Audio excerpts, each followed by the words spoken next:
খুব বেশি যে প্রশ্নটি করা হয়েছে সেটি হচ্ছে জানতে চাওয়া হয়েছে 7 ভাগে কুরবানি করা যাবে কিনা। এই ধরনের প্রশ্ন কিন্তু আমরা আগে শুনতাম না। রিসেন্টলি কিছু কিছু স্কলারদের আলোচনা বা এতে করে লোকজন হয়তো বিভ্রান্তিতে ভোগেন কিংবা একটা ধোঁয়াশা তৈরি হয়, ফলে এই প্রশ্নটি করা হচ্ছে। আমরা আবহমান কাল থেকে আমাদের প্রিয় মাতৃভূমি বাংলাদেশে হয়তো ছাগল কুরবানি দিয়েছি অথবা গরু কুরবানি দিয়েছি সর্বোচ্চ 7 ভাগে। সো এটা আমাদের সবার কাছে জানা ছিল, এ নিয়ে আগে সংশয় ছিল না। ইদানিংকালে অনেকের মধ্যে এই বিষয়ে সংশয় জেগেছে। কেউ কেউ বলে থাকেন যে ভাগে যদি কুরবানি দেওয়া হয় 7 জনে মিলে, গরুতে বা মহিষে বা উটে, এই ভাগে কুরবানি হবে না, এটা অনেকে বলে থাকেন। এই কথাটি আসলে ঠিক নয়। আপনি যদি ভাগে কুরবানি দিতে চান এটি জায়েজ আছে, এবং একটি উটে বা মহিষে বা গরুতে আপনি সর্বোচ্চ 7টি ভাগে কুরবানি দিতে পারবেন ইনশাআল্লাহ। এ ব্যাপারে সহিহ মুসলিমের একটি হাদিসকে আমরা এখানে উল্লেখ করতে চাই।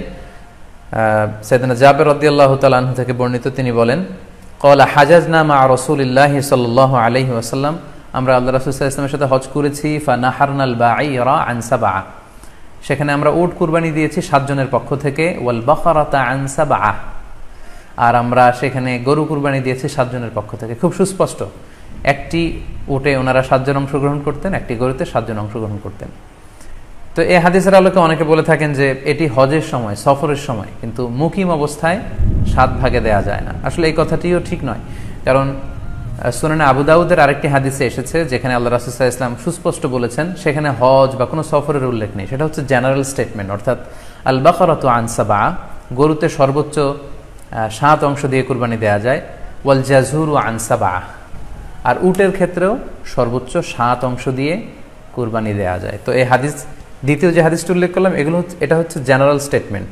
সেখানে সফর মুকিম কোনো কথা বলা হয়নি। ইন জেনারেলি বলা হয়েছে যে উটে 7 ভাগ দেয়া যায়, গরুতে 7 ভাগ দেয়া যায়।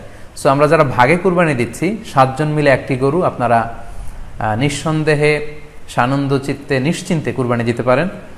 সহিহ হাদিসের আলোকে এটি সাব্যস্ত, এতে কোনো সমস্যা নেই ইনশাল্লাহ। তবে ভাগে কুরবানিতে কিংবা যৌথ কুরবানিতে কয়েকটি বিষয় আমাদেরকে খেয়াল রাখতে হবে। নাম্বার 1 হচ্ছে নিয়ত।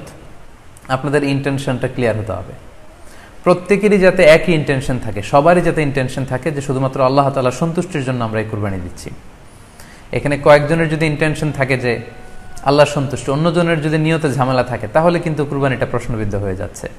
কারণ ইন্নামাল আমালু বিন্নিয়াত, ইয়ানি ইন্নামা সাওয়াবুল আমালি বিন্নিয়াত, সমস্ত কাজের প্রতিদান দেয়া হবে আপনার ইন্টেনশন বা নিয়তের উপর ভিত্তি করে।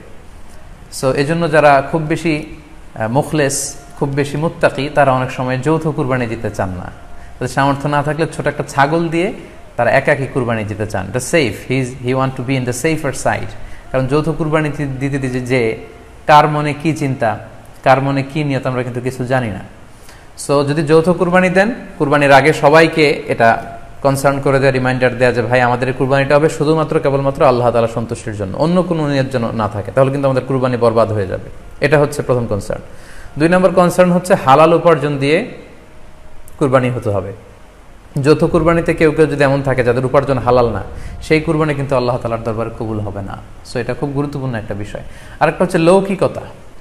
লৌকিকতা যদি থাকে তাহলেও কুরবানি কবুল হবে না। যৌথ কুরবানিতে কারো যদি এটা থাকে যে আমার গরুটা সবচেয়ে বড়, আমাদের গরুটা এলাকার সবচেয়ে বড় গরু, এবং সবাইকে বলে বেড়াচ্ছে যে এইবারের গরুটা সবচেয়ে বড় হয়েছে, আমার চেয়ে বড় গরু কেউ দিতে পারে না এই এলাকায়। তো এই জাতীয় যদি লৌকিকতা প্রবণতা কারোর মধ্যে থাকে, তাহলেও কিন্তু তার কুরবানি কবুল হবে না। সো যৌথ কুরবানি যদি আপনারা দিতে চান, এই বিষয়গুলো আমাদেরকে খেয়াল রাখতে হবে।